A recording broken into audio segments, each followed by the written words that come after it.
un collègue me vole mon déjeuner, tombe malade et dépose une plainte contre moi. Je fais semblant d'avoir une allergie depuis des années et maintenant ça va beaucoup trop loin. L'ex de mon copain a caché une lettre d'avertissement pour me prévenir de ses habitudes. Que faire ? En mode coucou ma belle, faut que je te dise un truc sur ton mec. Quelqu'un au travail a volé ma chaise, alors j'ai appelé les flics. Bonjour et bienvenue dans Internet en roue libre, le podcast où on déniche les histoires les plus dingues d'Internet. Surtout toi. Non mais on est toutes les deux, tu donnes ton avis si c'est dingue ou pas. Moi c'est Kiwi, aka Pinkou Kiwi sur toutes les plateformes. Et moi c'est AV, aka Impératrice Sous sur toutes les plateformes. Et aujourd'hui pour l'épisode 2, le thème c'est l'effet boule de neige. Tu vois ce que je veux dire quand je dis effet boule de neige ? Ouais, en mode tu fais un petit truc et au final ça grossit de plus en plus, comme par exemple un mensonge. Exactement. Et à la fin ça finit en dinguerie. En une avalanche qui te retourne ta vie, c'est exactement ça, c'est le programme du jour.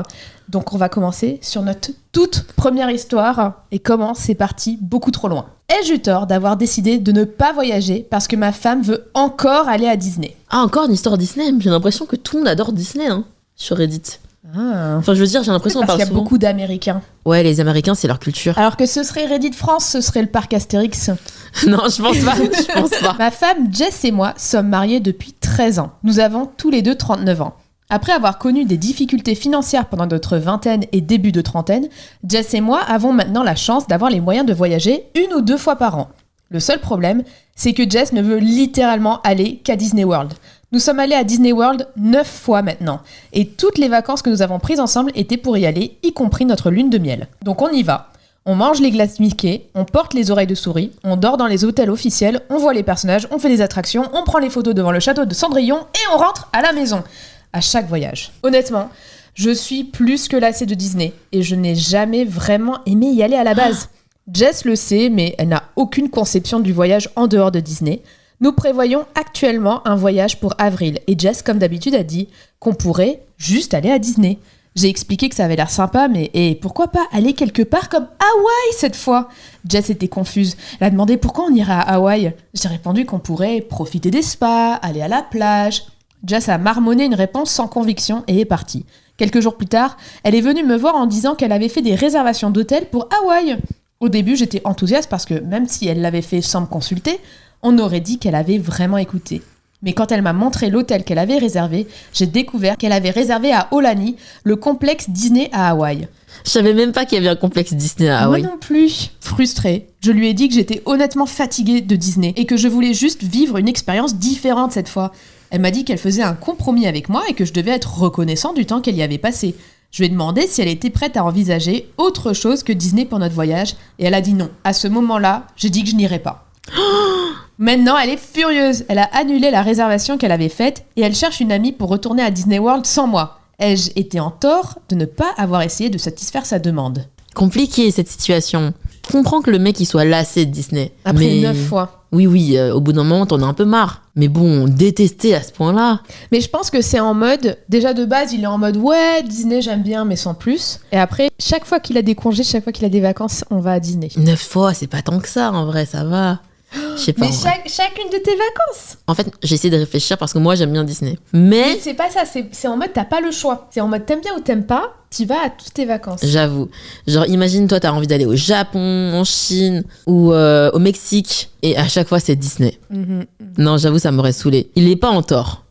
Surtout que là, il a communiqué qu'il en avait marre de Disney. Et en vrai, la meuf, elle peut y aller avec ses copines, quoi.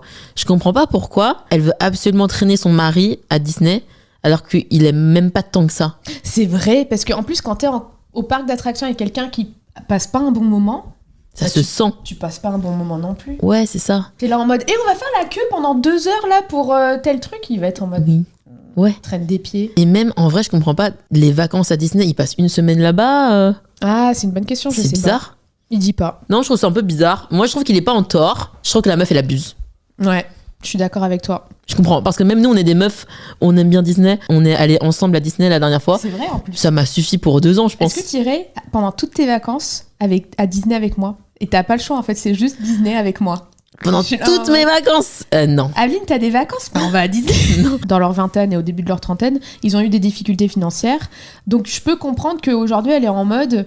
j'ai un peu peur de mettre de l'argent dans quelque chose et de pas sûr d'apprécier, tu vois. Mais en même temps, si tu traînes 9 fois ton mari dans un truc de vacances, au bout d'un moment, c'est un couple, quoi. Il faut que lui, il ait son mot à dire aussi, je trouve. Je ne comprends pas comment tu peux être aussi égoïste. Ouais. Honnêtement.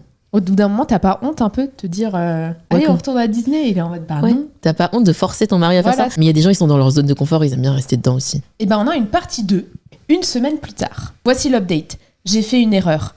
Je sais que la plupart des gens me disaient que je n'étais pas en tort, mais Jess a fait en fait preuve d'une grande ouverture à mon idée. Elle a pris l'initiative de réserver l'hôtel parce qu'elle voulait que je sois heureux. Quand j'ai dit non, pas de Disney, elle a senti que je n'avais fait aucun effort pour prendre ses sentiments en considération.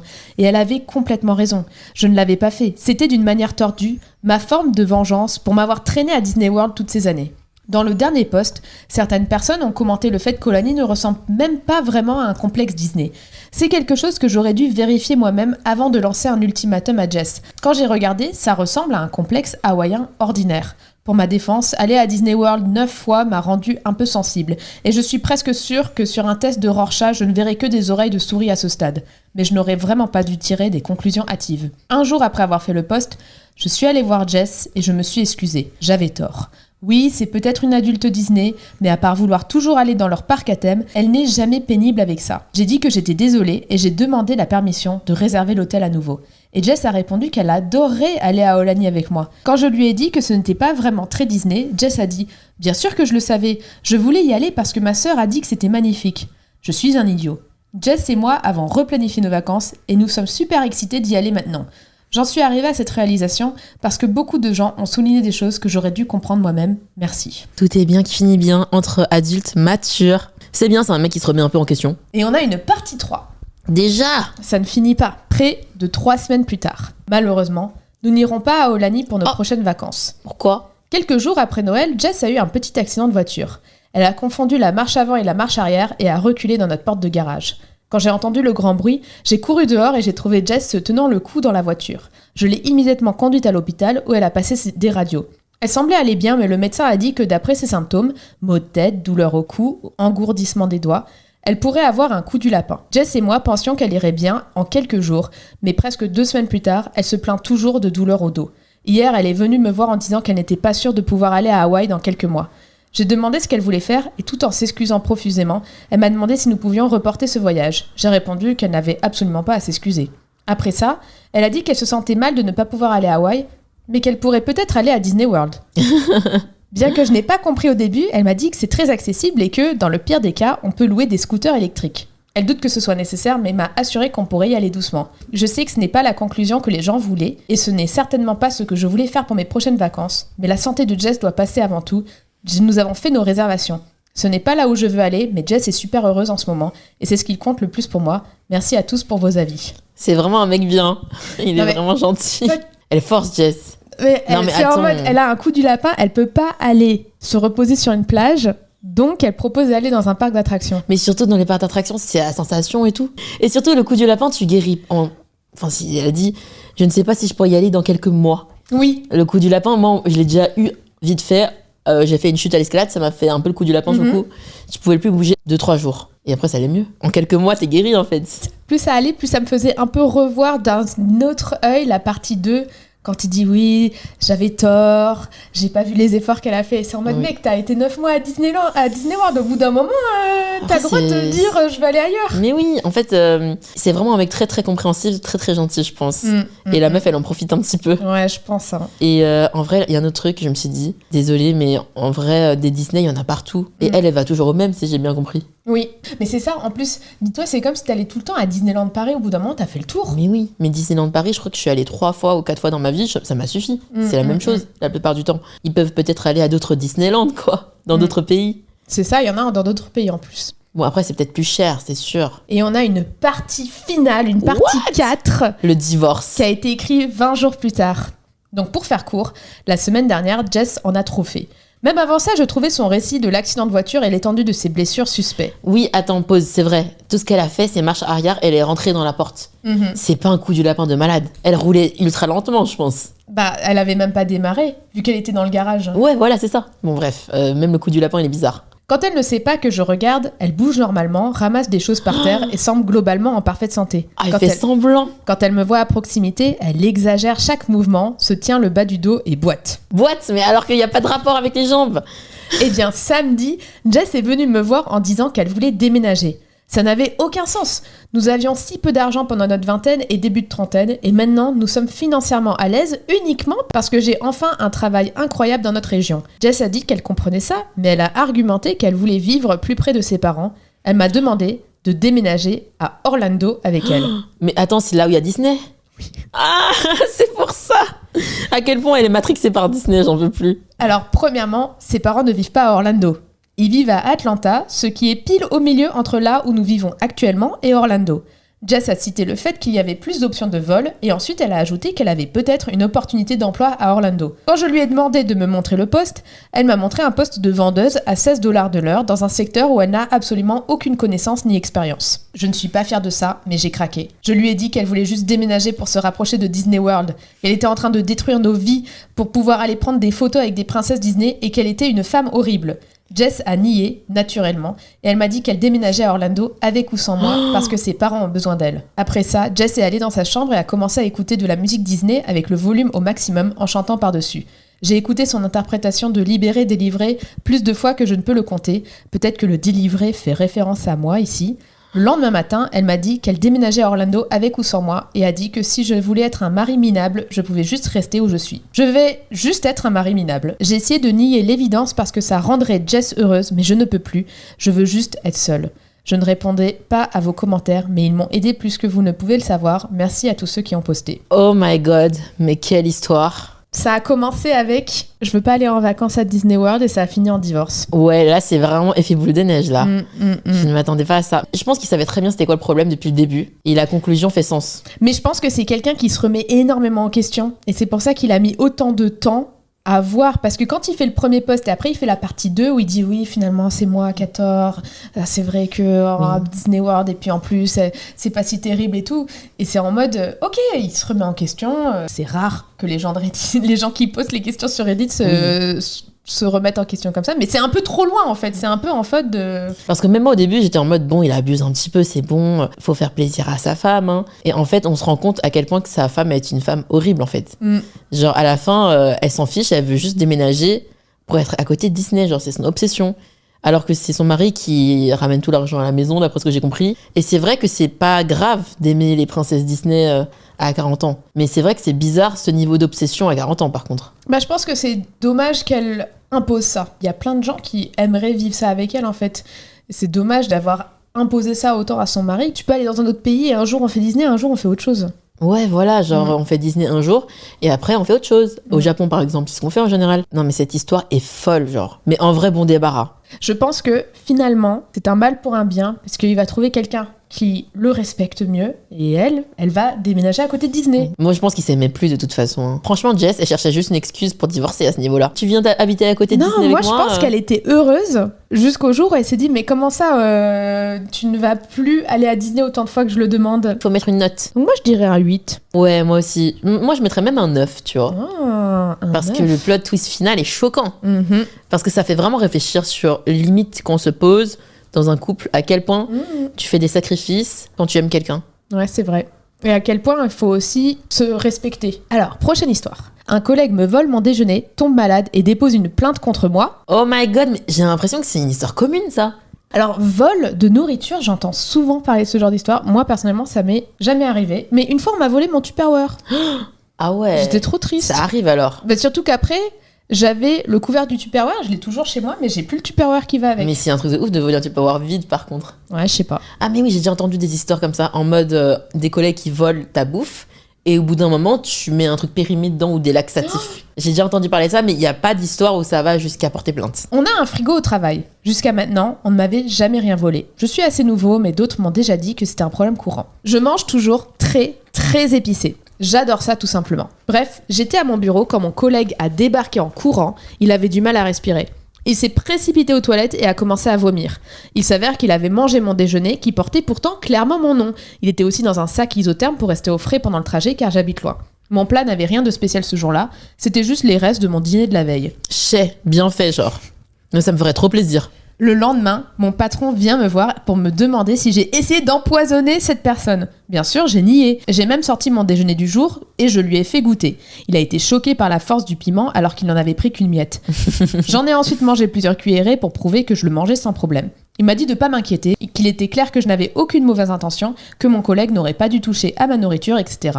Je pensais que l'affaire était close. Une semaine plus tard, j'ai été convoquée par les RH pour une enquête. Ils prétendent que j'ai bel et bien essayé de faire du mal à cette personne et l'enquête est toujours en cours. Ce qui me perturbe, c'est que personne ne parle du fait que ce type a essayé de me voler mon déjeuner.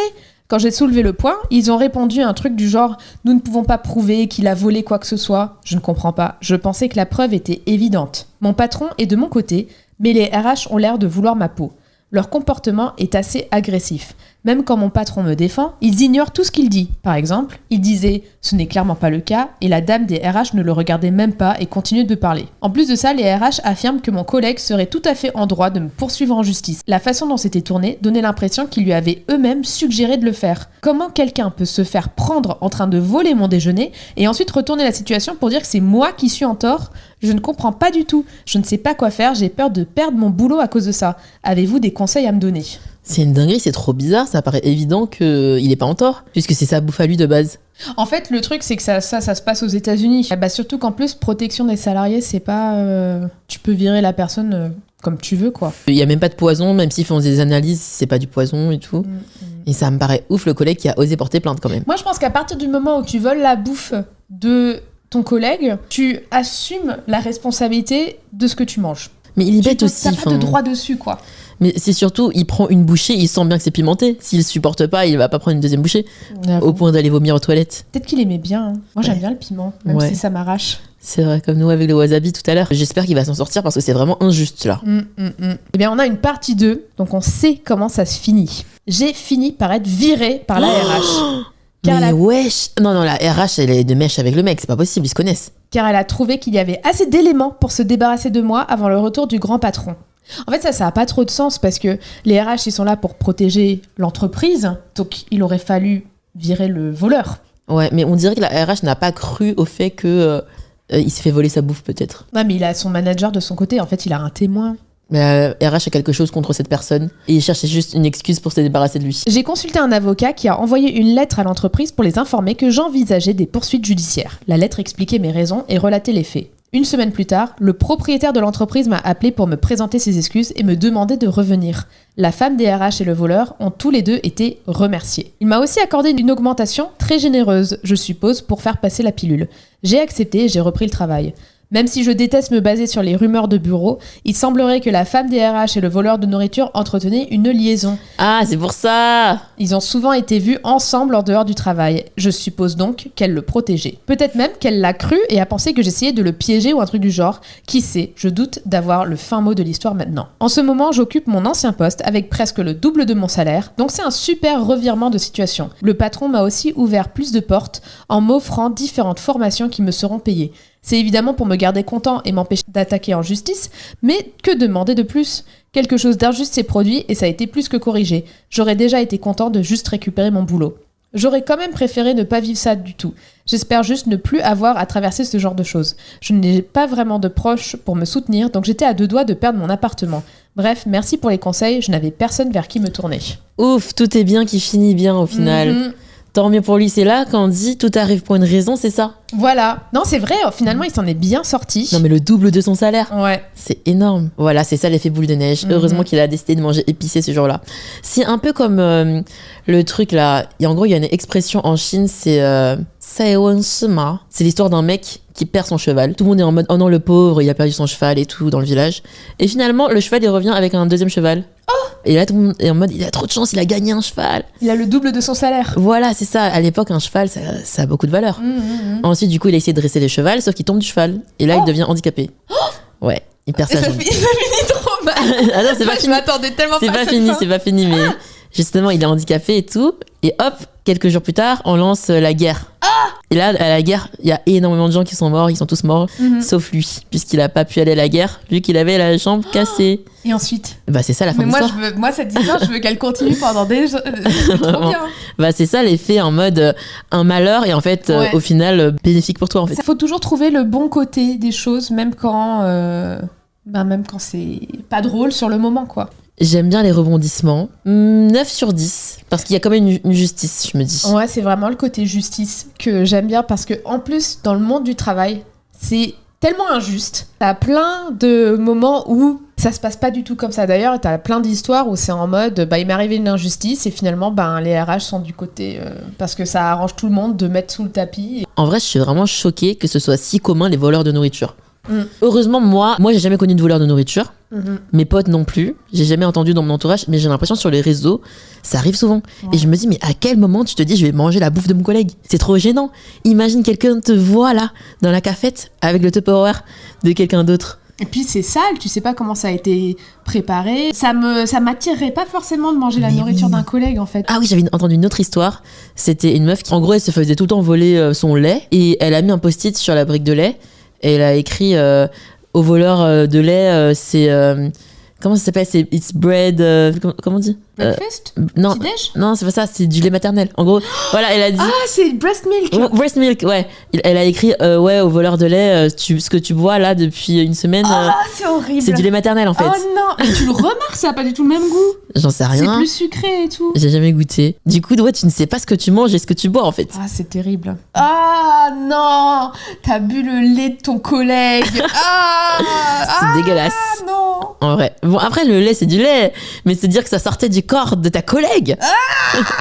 L'ex de mon copain a caché une lettre d'avertissement pour me prévenir de ses habitudes. Que faire? L'ex de mon copain a caché une lettre d'avertissement pour me prévenir de ses habitudes. Ah ok, c'est le DM en mode coucou ma belle, faut que je te dise un truc sur ton mec. Moi, 28F, et mon copain, 30H, qu'on appellera Thomas, sommes ensemble depuis 2 ans et vivons ensemble depuis 8 mois. J'étais en train de nettoyer notre appartement quand j'ai trouvé un mot au fond d'un placard. Pour le contexte, je le recopie ci-dessous. Chère future copine de Thomas, je sais que c'est toi qui lis ceci parce qu'il ne nettoiera jamais au fond d'ici. Je mets ça là parce que je le quitte bientôt et je veux te mettre en garde contre lui. Il ne fera pas le ménage, il n'écoutera pas. Il fera en sorte que tout semble être de ta faute. Ce n'est pas de ta faute, c'est juste un homme incompétent. Je le quitte, je te suggère de faire la même chose. Meilleurs vœux, Natalia. Oh my god, ça me ferait trop bader. J'ai lu le mot et je lui ai apporté pour voir sa réaction. Il l'a immédiatement déchiré.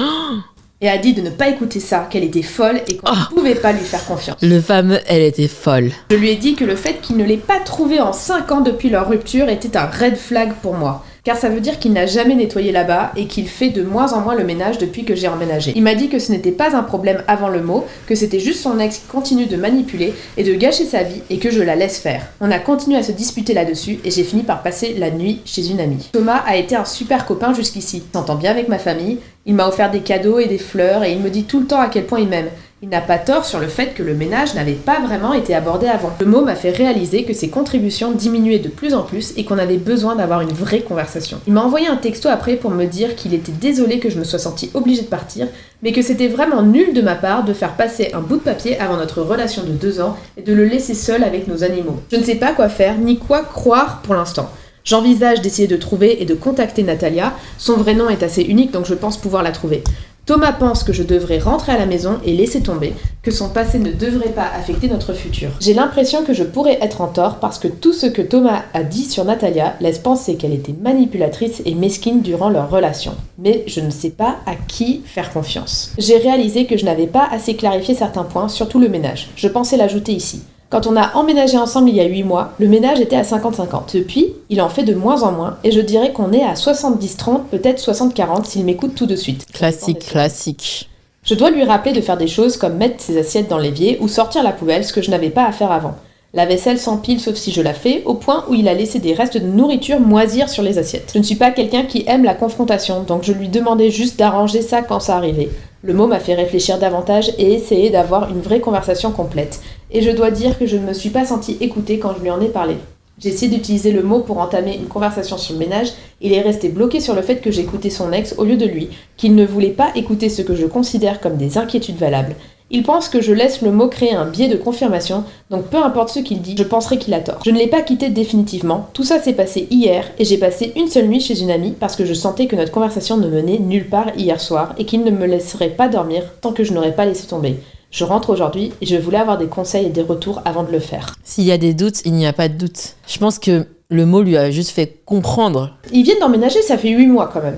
Mais peut-être qu'elle est dans la honeymoon période de « Oh, on emménage enfin ensemble, ça se passe tellement bien ». Et il y a des petits trucs qui commencent de plus en plus à des petits points de contact qui commencent à frotter, mais c'est pas un point de rupture tout de suite. Et le mot, elle se dit « Mais oui, il y a ce truc ». Il y a ce truc, ça met le doigt sur un truc que j'avais dans le fond de la tête. Le piège, c'est que comme elle lui a montré le mot, elle peut plus lui en parler maintenant parce que tout de suite, il est en mode c'est à cause du mot. Ouais, il va tout de suite dire c'est mon ex qui t'a C'est retourné le cerveau, alors qu'en réalité, le problème de base, ça reste le ménage. C'est juste qu'elle a jamais évoqué le problème avant. C'est ça, et le problème, c'est que maintenant, il lui empêche de s'exprimer là-dessus. Déjà déchirer le mot devant elle et tout. Oui, j'avais oublié ça. C'est violent, hein, la pauvre. Elle a raison, Natalia. Fuis. Un peu plus tard, elle a écrit un petit mot en plus dans le post. Elle a écrit « J'apprécie tous ces commentaires avec des conseils. Je retourne chez nous maintenant. Mon plan est d'abord de m'excuser de lui avoir immédiatement apporté le mot sans penser à ses sentiments et de valider que c'est dur de trouver un message d'une ex. Cela dit, vous avez tous raison sur le fait que j'ai laissé couler l'histoire du ménage. Je ne veux pas être dans une relation où je dois lui demander à répétition de nettoyer. On m'a fait remarquer qu'il aurait dû nettoyer les étagères lors de son déménagement de chez son ex. Le fait que ça n'a pas été touché en 5 ans me force à prendre le mot au sérieux.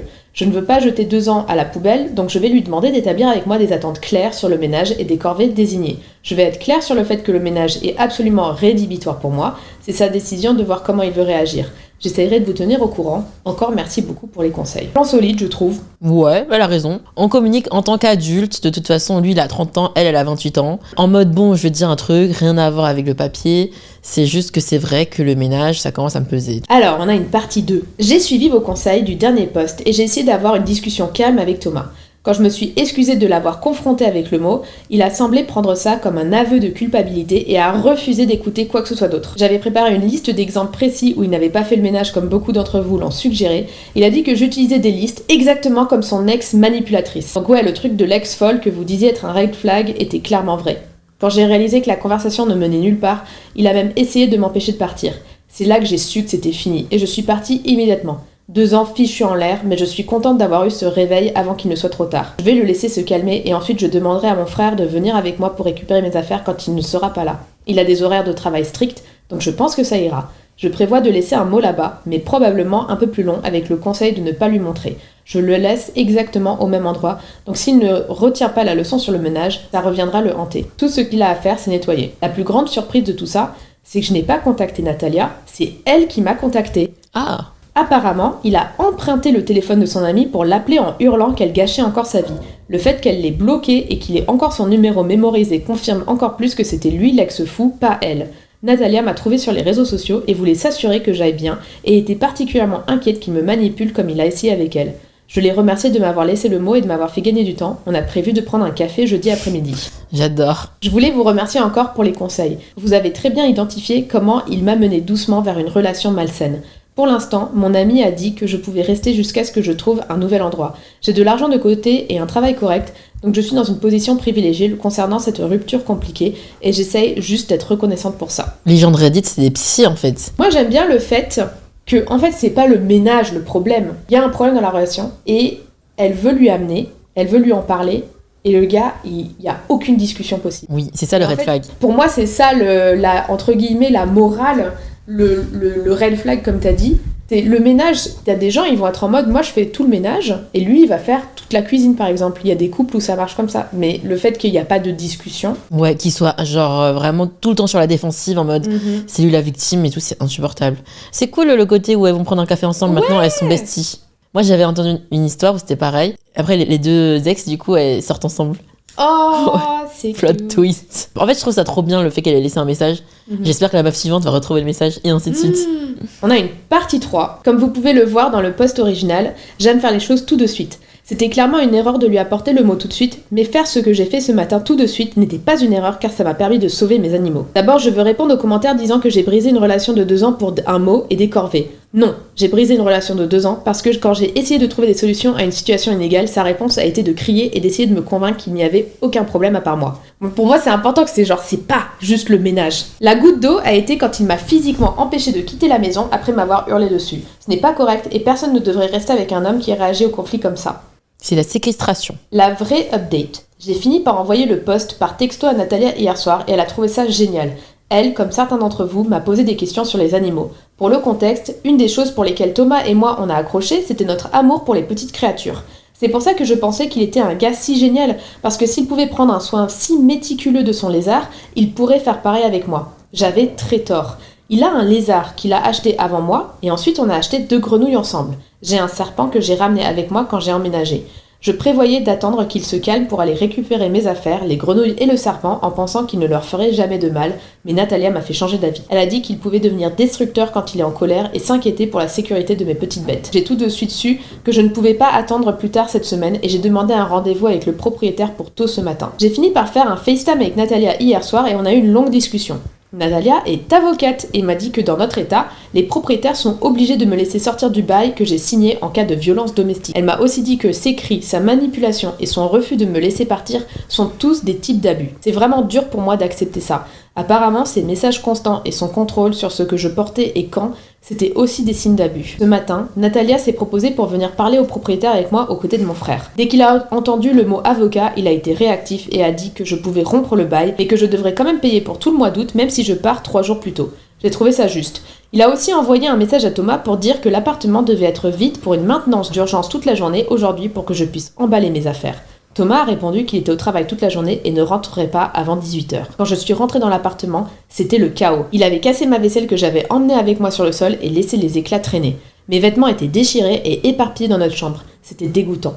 Il a laissé son lézard tranquille, mais a ouvert les portes du terrarium pour nos grenouilles et mon serpent. Heureusement, les grenouilles étaient toujours tranquilles dans leur enclos, mais mon serpent s'était échappé. C'est ce qui m'a mis le plus en colère, car elle aurait pu se couper sur les assiettes cassées. Je me sens vraiment chanceuse qu'elle se cachait juste dans un coin du placard et j'ai pu la remettre en sécurité dans son enclos. Toutes mes affaires sont emballées et j'écris ceci pendant que mon frère me ramène chez mon ami en ce moment même. Natalia m'a dit qu'elle avait laissé en fait 3 mots. Un dans le placard, un sous l'aspirateur, et un dans le ramasse-miettes du grille-pain. Pendant qu'on était là-bas, on a vérifié si les mots étaient toujours là. Celui sur l'aspirateur y était, mais on dirait que Thomas a nettoyé le ramasse-miettes au moins une fois ces 5 dernières années.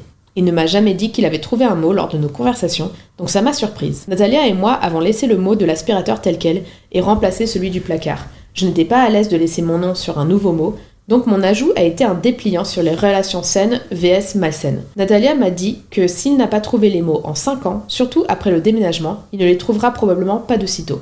Je suis tentée d'être d'accord, surtout étant donné qu'il n'en a trouvé un, mais n'a pas nettoyé le reste de la maison pour voir s'il y en avait d'autres. Je ne comprends pas Thomas, et voir l'état de l'appartement m'a vraiment fait réaliser que je n'ai aucune idée de qui il est. Le Thomas que je connaissais ne mettrait jamais des animaux en danger, mais je ne pense pas avoir vraiment connu le vrai Thomas. Aux gens qui disent que c'est pathétique que j'ai brisé ma relation à cause de corvées et de Reddit, je vous encourage à réfléchir aux manières subtiles dont l'abus commence. Ce fil Reddit m'a ouvert les yeux là-dessus et m'a donné les ressources pour sortir en sécurité avant que ça empire.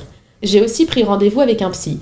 J'ai beaucoup de chance que mon travail ait une bonne assurance, donc je devrais pouvoir travailler sur cette relation et j'espère me concentrer sur les limites et mes habitudes de vouloir plaire à tout le monde pour ne plus jamais me retrouver dans cette situation. Aux gens qui souhaitent que Natalia et moi on se mette ensemble, c'est ce que j'ai dit.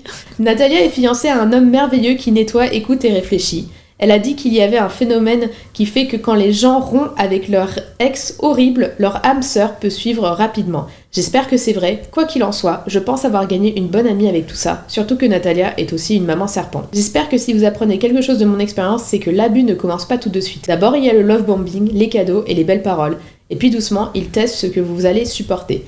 Vous ne devriez jamais rien avoir à supporter, surtout pas des assiettes moisies. C'est ultra important ce qu'elle dit. En même temps, c'est bien de faire la prévention, mais en même temps, quand t'es dedans, j'ai l'impression que t'es toujours blind, en fait. T'es toujours aveuglé, et que c'est seulement après que tu te rends compte, mais ça fait pas de mal de faire un peu de prévention quand même. Ouais, et elle revient sur l'histoire, et elle va dire, par exemple, il contrôlait un peu ce que je portais, il y avait d'autres trucs. Le fait qu'elle ait ouvert la cage des serpents, des grenouilles, il voulait que le serpent mange les grenouilles, en fait. Ah, tu penses?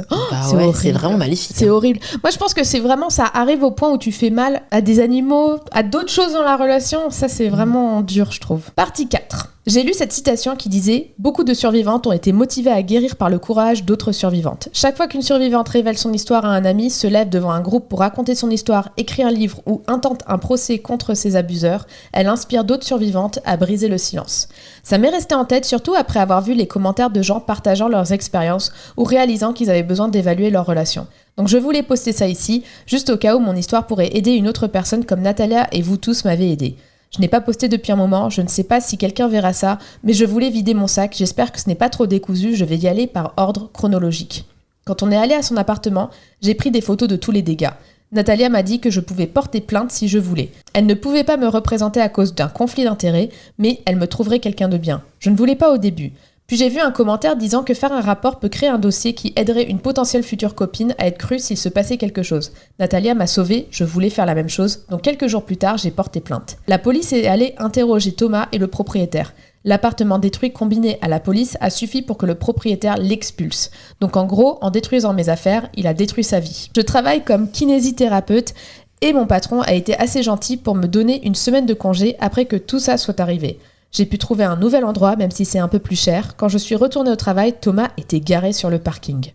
J'ai sorti mon téléphone et j'ai commencé à enregistrer jusqu'au cas où. Mon avocat a dit de tout documenter. Je voulais rentrer dans mon bâtiment où je savais qu'il y avait plein de monde et il était plus loin. Donc avec l'adrénaline, j'ai pensé que je pourrais y arriver sans qu'il me rattrape. J'avais tort et il m'a attrapé la main quand j'étais à environ 1,50 m de la porte. Oh my god, effrayant.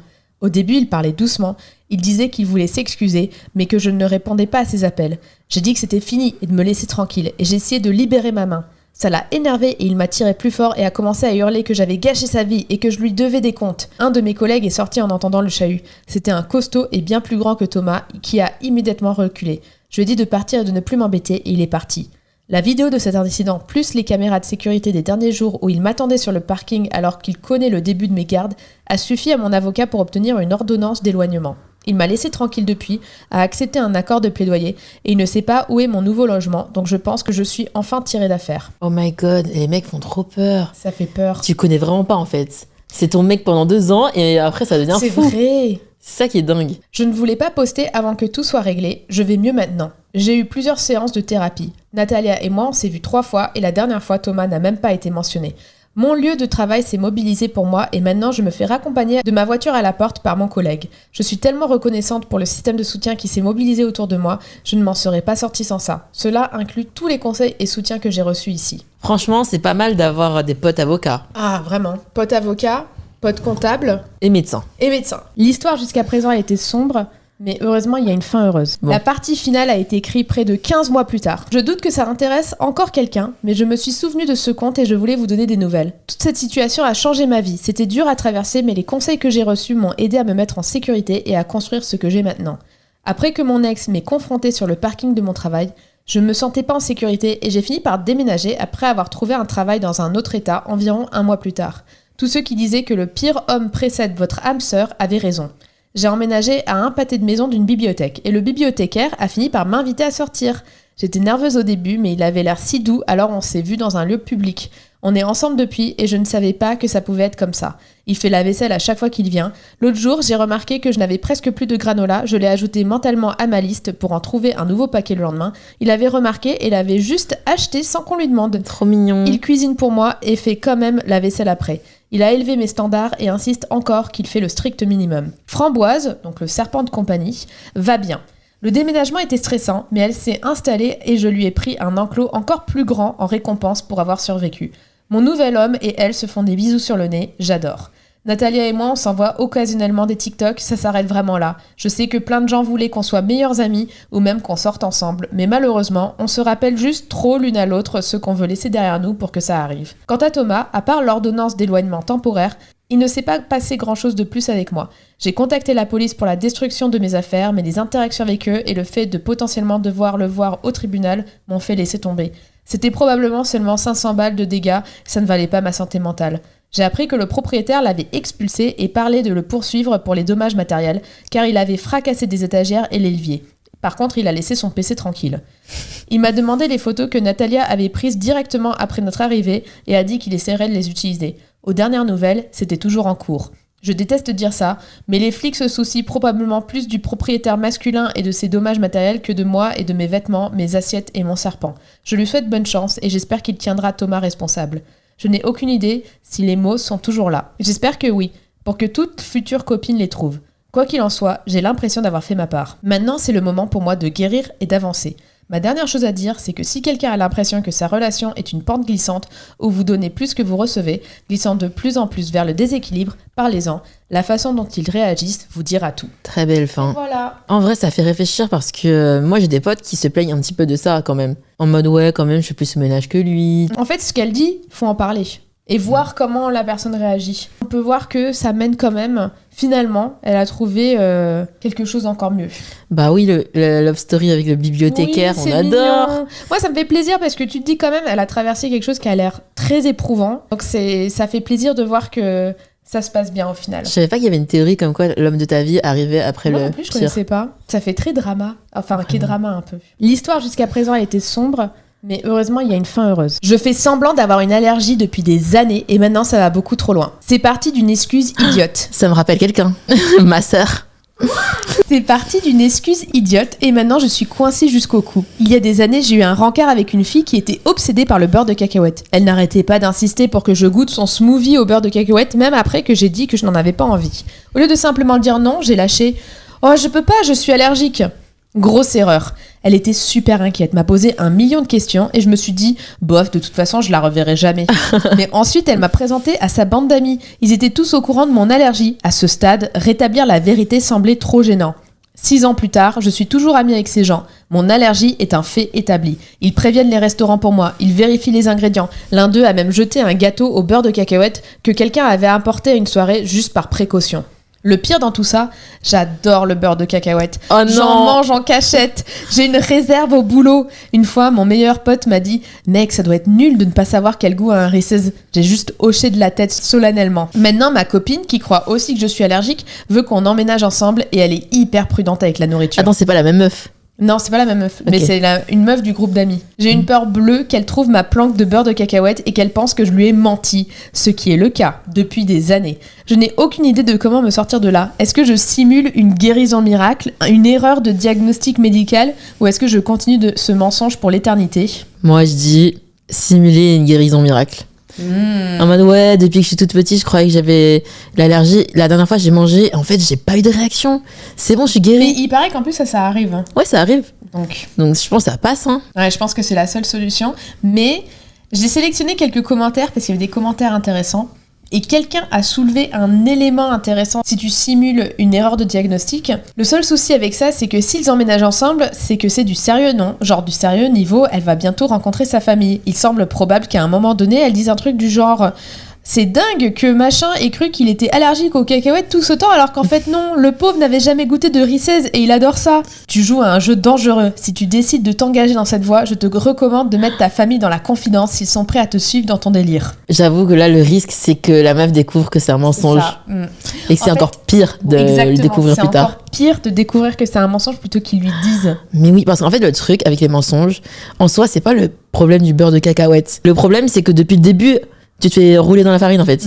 Et ça, en tant que meuf, on ne peut pas le supporter. En fait, je pense que sa solution qui marcherait le mieux et qui aurait le moins de conséquences parce que effectivement erreur de diagnostic ça peut passer mais c'est juste qu'ils lui disent écoute j'ai un truc hyper honteux j'ai tellement honte d'avoir fait ça, il faut que je me confesse de quelque chose, il faut que genre il faut qu'il s'écrase et là la meuf elle va trop vouloir savoir, elle va dire c'est quoi, mais non mais t'inquiète pas tu peux me le dire, Oui, t'inquiète non, pas, je ne t'en te voudrais jugerai pas. je t'en voudrais pas, dis-le Oui. dis-le. Et après, il lui dit, et elle va dire ah, mais c'est juste ça. Ouais, de ouf. Parce que dans sa tête, elle est en train de se dire mon Dieu, il a fait quelque chose d'horrible et a tué quelqu'un. Ou Ah, il m'a t'es trompé, pas, ou ok. des choses comme ça. Voilà. Elle va dire, oh, si c'est juste ça, bon, c'est pas très grave. Ouais, tu donnes des bons conseils. Hein. En vrai, ce type d'histoire, c'est assez commun. C'est vrai que je connais une personne, en fait, elle mange pas de tomates, elle aime pas ça. C'est ma sœur, voilà. Ma sœur fait semblant d'être allergique à la tomate. Au restaurant. Pas auprès de ses amis. Mais c'est vrai qu'au resto, c'est plus simple de dire oui, je suis allergique à la tomate, est-ce qu'il y en a ou pas dans les plats ? Ouais, ils sont obligés de te l'enlever, quoi. Il y a eu d'autres solutions qui ont été proposées que j'aime bien aussi. Simule ta propre mort en mangeant un Reese's face caméra pour eux, poste la vidéo sur les réseaux sociaux et repars à zéro dans le nord de l'Alaska. C'est la seule issue logique à cette situation. Et ensuite, Mourir. Et on a une autre qui dit arrête simplement de manger de beurre de cacahuète. Tu as fait ton lit sans beurre de cacahuète, maintenant couche-toi dedans. Faut assumer, hein. Franchement, ils sont durs. Hein. En fait, il est trop bête. Il aurait juste dû le goûter, ce smoothie. Mais si t'as vraiment pas envie de manger, moi, si t'es quelqu'un qui insiste pour que je goûte son smoothie, au bout d'un moment, je suis en mode, y a quoi dans ton smoothie ? Y a pas du beurre de cacahuète, c'est ça, en fait. T'essayes de me faire manger quoi ? Ouais, c'est vrai, c'est vrai, Quelqu'un c'est bizarre. qui insiste, mais goûte, je te dis. Mais pourquoi tu veux absolument goûte. goûter ? C'est creepy. De ouf. C'est peut-être pour ça qu'ils ont pas fait de prochain date. Enfin bon, prochaine histoire et dernière histoire. Ah, du coup, il y a pas de fin à l'autre histoire. On sait pas ce On qu'il a n'a dit à pas sa copine. d'update, non, on sait pas ce qui s'est passé finalement. Bon, je pense qu'il s'en est sorti. Hein. Moi, je pense qu'il a simulé sa mort. Ouais, c'est la solution C'est la plus solution logique. la plus logique, hein. Prochaine histoire et dernière histoire de l'effet boule de neige. Quelqu'un au travail a volé ma chaise, alors j'ai appelé les flics. Après le Tupperware, c'est la chaise. Il se passait des trucs dans le boulot. Hein. J'ai décroché un nouveau job dans la vente pour une boîte qui vend des systèmes de contrôle d'accès, de la vidéosurveillance, etc. La chaise dans mon box était super inconfortable, donc le 3e jour, j'ai ramené mon propre fauteuil Herman Miller Aeron. Ça coûte plus de 1000 balles, ça. Ah, tu connais ? Bah bien sûr, je Moi, je rêve d'avoir une Herman Miller. Si Herman Miller regarde cette vidéo, envoyez-moi une chaise. Attends, mais tu sais que moi, quand j'ai lu le post, je me suis dit, mais c'est une pub ou quoi ? Pourquoi il donne le nom ? Mais c'est connu chez... Je sais pas. Non mais t'es pas assez vieille, c'est pour ça. Parce que plus on prend de l'âge, plus on se dit le dos et tout, la Herman Miller. Mais bon, 1000 balles, moi je regarde d'occasion des fois, s'il y en a. Le 4e jour, il avait disparu. Non mais ça se comprend, moi aussi j'aurais volé. Non je rigole, j'aurais pas volé. J'ai regardé autour de moi et un autre commercial était assis dessus. Je lui ai demandé de me le rendre, mais il m'a grosso modo envoyé balader. Dans les bureaux, ils en achètent en général. Pour Herman Miller ? Ouais, ils achètent des Herman Miller, de toute façon ils passent en frais de société pour leurs employés. Ah donc bon ? je pense que le mec il a cru que c'était pour tout le monde quoi la chaise. Moi j'aurais dit, ils achètent pas des sièges si bien que ça dans les boîtes. Ça dépend des boîtes. Genre dans les cabinets d'avocats ou des trucs comme ça. Ah ouais. Tu vois, pour le bien-être des employés. Je suis allée parler au patron de la boîte. Il m'a dit que les sièges n'étaient pas réservés. C'est premier arrivé, premier servi. J'ai expliqué que ce fauteuil m'appartenait et qu'il m'avait coûté $1 800. Oh, 1800, il a acheté un modèle cher, hein. Il m'a répondu que je devais venir plus tôt si je voulais ce fauteuil. Attends, le culot. Viens plus tôt si tu veux t'asseoir dans ton propre fauteuil. Bah en même temps, s'il n'y a pas écrit son nom dessus, ça porte à confusion, en quoi. En fait, c'est un peu, tu sais quoi, c'est bête. Mais c'est comme à l'école primaire. Faut pas ramener des trucs chers. Ouais. Parce que ton collègue va te le voler. Mais oui, c'est Flex Desk en fait maintenant. Le lendemain, le même type était assis dessus quand je suis arrivée au bureau. Je lui ai dit de me le rendre ou j'appelais les flics. Il a refusé, alors j'ai appelé la police. Oh my god. Ça a fait toute une scène, mais au final, il a admis qu'il avait pris mon fauteuil à $1 800. J'étais préparée. J'avais le reçu qui montrait le numéro de série. Oui, les fauteuils Aeron ont des numéros de série. C'est vrai que je dis, on dirait une pub ce poste. Vraiment sur une pub.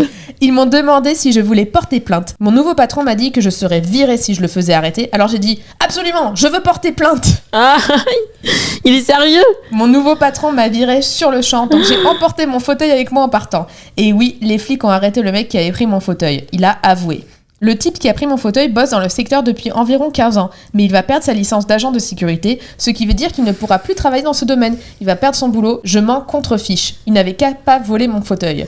Est-ce que je suis un sale type pour avoir fait perdre son boulot à ce mec? Non mais l'ego des mecs alors, les deux ont perdu leur taf. T'imagines le boss, il lui a dit tu seras viré si tu le fais arrêter, donc il a dit eh ben je vais le faire virer. Et du coup il a perdu 2 employés alors qu'il aurait pu dire arrêtez de piquer sa chaise. Il est bête le boss. Il aurait tout le monde. Ouais. Bon, en fait cette histoire est mauvais chaotique. Management. Non mais cette histoire est chaotique parce que c'est 3 mecs. C'est pour ça. Tous les 3 prennent des mauvaises décisions. Ouais, cette histoire, elle me fait vraiment penser que t'as le gars de la chaise, il a aussi un raton laveur qui s'appelle Caillou, qu'il a ramené au... Parce que la rigidité, la rigidité du truc de se dire... Bah, allez. Non mais ils sont ridicules tous les 3 en fait. Non mais c'est une pub. C'est pas possible. Vraiment. Vraiment. Deux jobs perdus à cause d'une chaise Herman Miller, c'est une pub. Non mais c'est pas possible, c'est une pub. Genre c'est trop gros. Dans le monde d'aujourd'hui, c'est difficile de trouver un taf. Comment ça, t'acceptes de te faire virer pour une chaise? C'était en quelle année? J'ai regardé en quelle année c'était. Franchement, je pense qu'ils ont tous des égos énormes, c'est tout. Chacun ne veut pas céder. Il y a 2 mois. Ah, c'est archi récent. C'est 2 mois. On a des histoires récentes et croustillantes. C'est la crise. Bah oui, c'est la crise. Après, il avait dit dans les commentaires que c'est un secteur qui bouge beaucoup et donc il avait aucun mal à retrouver du travail. Il était très confiant sur le fait de retrouver du travail. Franchement, tout ça m'a donné envie d'acheter une Herman Miller. Ah bah c'est une bonne pub alors. Et bien voilà, c'était la dernière histoire de notre thème. Effet boule de neige. T'as pas noté cette histoire? 7,5 sur 10. Elle est bien, j'aime bien le côté sensationnel. Les flics qui débarquent et tout. Le patron qui dit je te vire si tu portes plainte. Et le mec qui dit ouais, je porte plainte. Il y a un côté très Far West et tout. Le plus nul dans cette histoire, c'est le boss. Il a protégé personne. Il a pas protégé de nouvel employé. Il a essayé de protéger l'ancien employé. Bah ça s'est retourné contre lui. Mais en vrai, je suis contente qu'au final, il lui a pas vraiment volé la chaise. En fait, je pense que le gars, on dirait que c'était un petit peu du bizutage parce qu'il était nouveau, il venait d'arriver. Et il était là en mode mais fuck, je vais pas me laisser faire. Ouais, je crois, on a essayé de le bully quoi. Moi, je sais pas ce que j'aurais fait. J'aurais ramené ma chaise chez moi, pour être honnête. J'aurais été en mode... Mais oui, le soir, il rentre chez lui, Puis, bah tu prends la savoir que chaise. quelqu'un d'autre, toute la journée, a sué dans ma chaise. Ouais, c'est dégueulasse. À un moment, j'ai acheté une chaise d'occasion, ergonomique, et en bas, il y avait plein de chewing-gum. Ça venait d'un cabinet. Ah non, Ouais, sous la chaise. Ouais, c'était dégueulasse. Mais le gars, il a collé des chewing-gums sous la chaise. Ouais, il y avait bah du coup, c'était une chaise de bureau, quoi, que j'avais racheté à une boîte en occasion. J'allais dire, parce qu'après, il faut nettoyer avant de vendre. Mais en fait, non, c'est... C'est une entreprise qui vendait plusieurs chaises. Ah ouais, d'accord. Donc j'ai acheté mais une même, chaise. tu vois, c'est dégoûtant. Ouais, Genre, c'est c'est dégueulasse. un truc partagé avec d'autres gens. Bref, moi, j'aurais pas ramené ma chaise au bureau, dans un premier temps. Et par exemple, si j'ai des problèmes de dos, ça me ferait super chier de pas pouvoir ramener ma chaise en toute sécurité, tu vois. C'est en mode, c'est médical un peu. Ouais, je pense que si j'ai vraiment des problèmes de dos, là, je montrerai le papier au mec. J'ai des problèmes de dos, tu vas faire quoi? Je souffre, là. Faut passer sur la pitié et la santé. Là, ils peuvent rien faire. Bon, bah, merci à toi pour toutes ces histoires. Mais merci d'avoir écouté. J'espère que ça vous a plu. N'hésitez pas à mettre en commentaire ce que vous avez pensé des histoires ou qu'est-ce que vous feriez à la place des protagonistes. C'était vraiment plus divertissant les uns que les autres et tous différents et plein de rebondissements. On a vécu toutes les émotions là. Pleurs, colère, larmes. Si l'épisode du jour vous a plu, n'oubliez pas de vous abonner sur votre plateforme d'écoute Spotify, Deezer, Apple Podcast. Mettez 5 étoiles, 5 pas moins, sinon ça sert à rien, pour soutenir le podcast. C'est ça qui va l'aider à grandir, vu que là on est dans les débuts. Et comme ça va nous motiver à faire d'autres épisodes. Abonnez-vous sur YouTube, pour ceux qui regardent le format vidéo. Abonnez-vous à l'Instagram et au TikTok du podcast. C'est @internet en roue libre. Et à la semaine prochaine pour le prochain épisode, quand la passion va trop loin. Bisous. Bisous.